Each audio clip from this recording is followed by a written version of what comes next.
No new episodes were being made, but Star Trek continued to spark a creative appetite.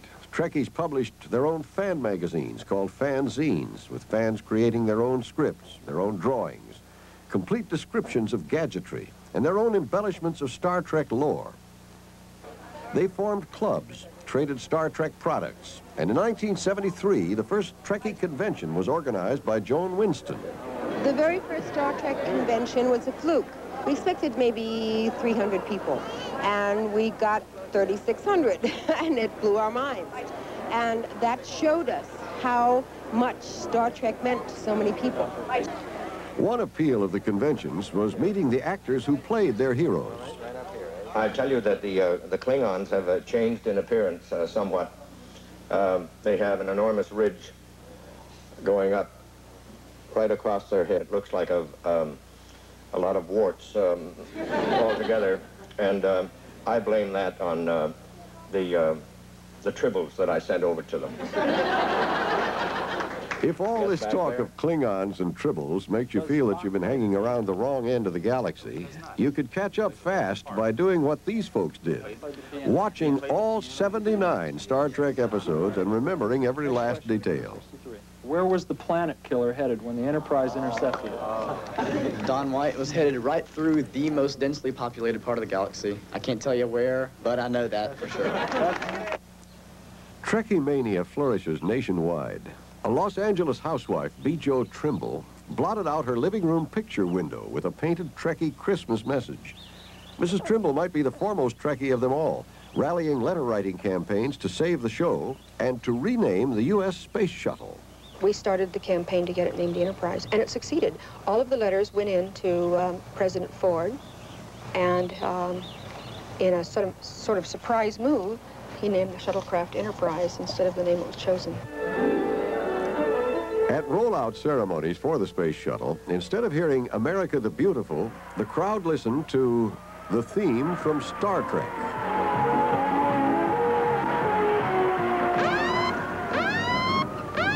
Outer space has its dangers.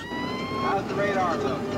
But some Trekkies from West Virginia patrol interstate highways. In a make-believe identification with the crew of Captain Kirk, they hunt the hated Klingons from their own Trek truck. Going into the work drive. Stand by to fire. 200 hours went into outfitting this truck. Ready? Fire phases. Destroyed. And many a motorist has been unknowingly disintegrated. Well, we were lucky, Captain, this time. No casualties. Despite the unflagging enthusiasm of Star Trek, Paramount wasn't sure it would make a popular movie. But then came Star Wars and Close Encounters, revealing a huge market for cinematic science fiction. The studio put an end to 8 years of vacillation and went ahead with the movie.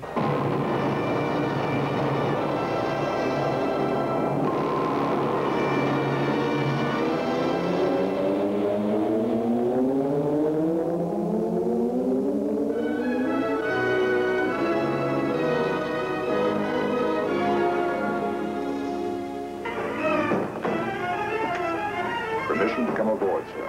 Well, I felt at that point that certainly I would not want to see the movie done without Spock, and I would not want to see anybody else play him. I've been monitoring your communications with Starfleet Command, Captain. I offer my services as science officer.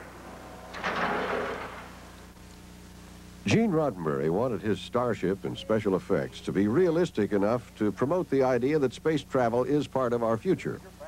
Graphics designer Lee Cole consulted several scientists before she designed the starship's bridge. I was so shocked at what we actually have at present. It was hard to even keep up with the present, let alone go into the future.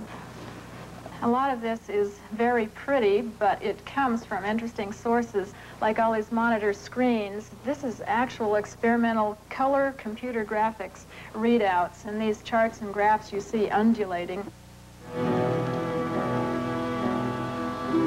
Dock control reports ready, sir. Take us out.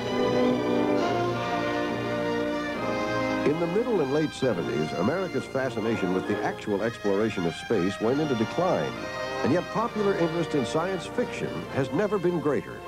Mr. Sulu, ahead warp 1. Warport, sir. Heading, sir? Out there. That away.